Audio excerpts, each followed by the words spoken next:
it doesn't necessarily start off my. So this one is just percussion, numbers. Track 3. This one's really just percussion and rhythm. And this one you gotta move to. This is funky. This kind of goes back to the OMD music concrete type angle. Yes. Yep. Yeah, exactly.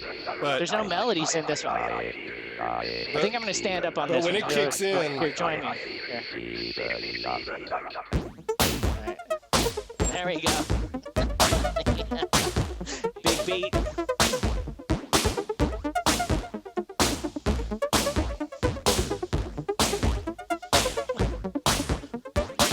Not a melody right there, is it?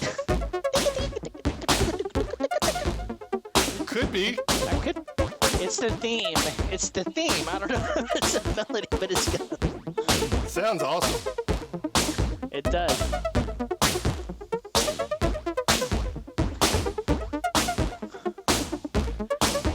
This is a big snare, man. Just a white noise. Oh, yeah.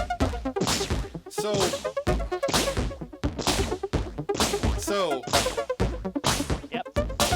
So sorry, I used to be a trainer in high school. Yeah.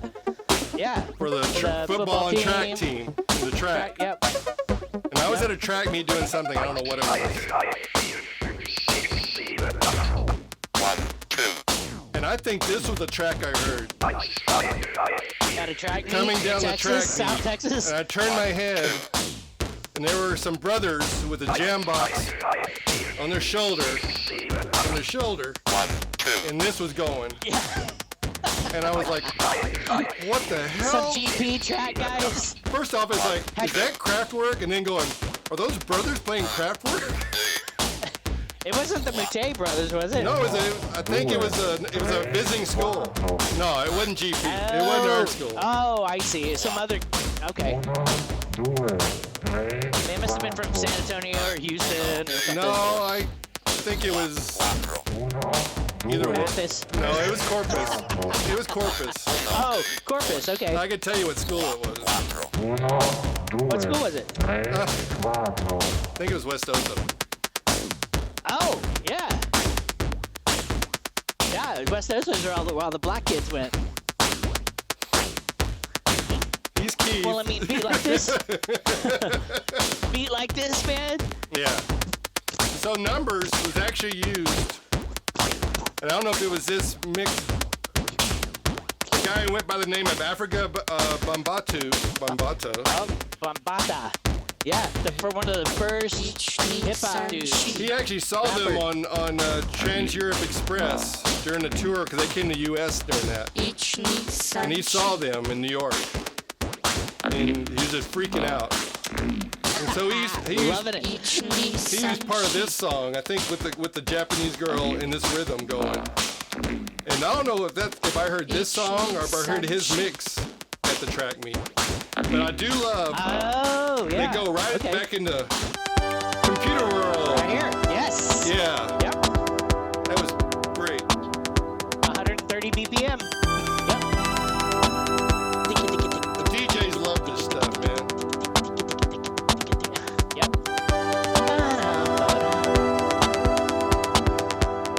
It was actually used by Kraftwerk was used by I think a group called A Number of Names. I think it was used by them first.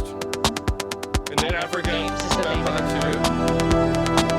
And then Coldplay used it on an album.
those 80s new wave bands, synthesizer bands, probably were influenced by Kraftwerk.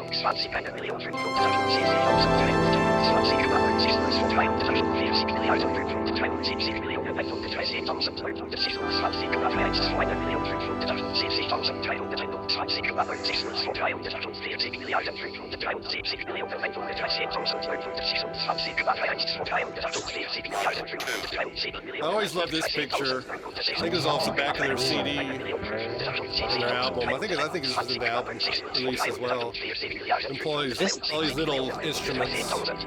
Yeah, and they look like mannequins playing their little electronic toys. So Clean Clang, that was their studio.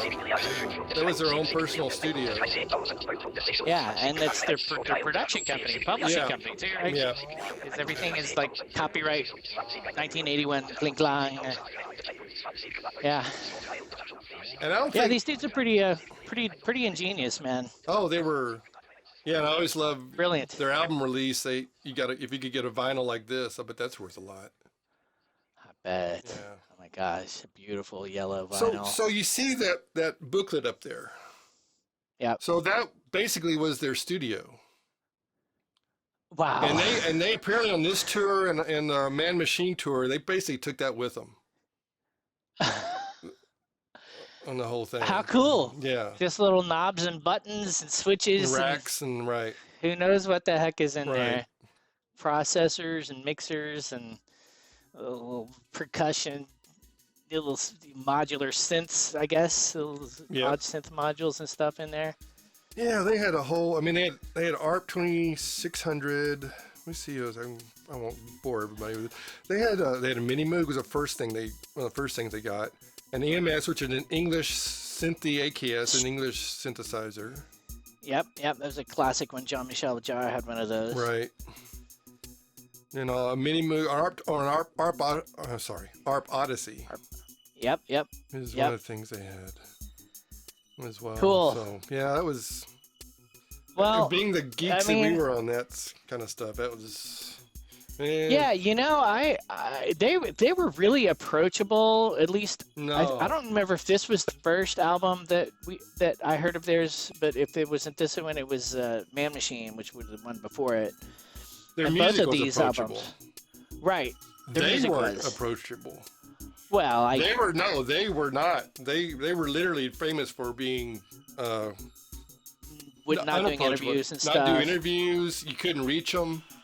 No one knew where this Clean Clang studio was for a long time until until they moved it, and then it came out. The word got out. Yeah. It's in Dusseldorf. Dusseldorf is where the band was from. They started in 1970. Right. But no one knew much about them. They were really just kind of what's the term? Not secluded, seclusive. Reclusive. Ding ding. We'll never But learn their German music, and really know English. Yeah.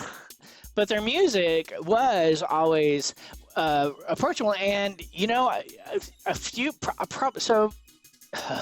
probably a few years. It probably wasn't until 1987, 88, 89, 90 maybe that I heard any of their older stuff. We said this is their 8th album, right? Yeah. Well, so I probably in around 90 or so, I heard Autobahn. Yeah. And I was like, oh, I've heard that song, that melody before, Yeah. So I must have heard it in the 70s sometime, because for pretty much the whole 80s, I didn't make that connection that this was this melody, which is a famous melody, I can't sing it right now, but was Kraftwerk. So right. So they have been influential for a while. They came to the U.S. on the Autobahn tour in '75, so that was their first time in the U.S. Okay. That was the first time to get out of Germany and France, where they came really? to the U.S., Canada, and the U.K. It's the first time for them to go to the U.K. as well. Was then. I bet the UK they were hot. Yeah.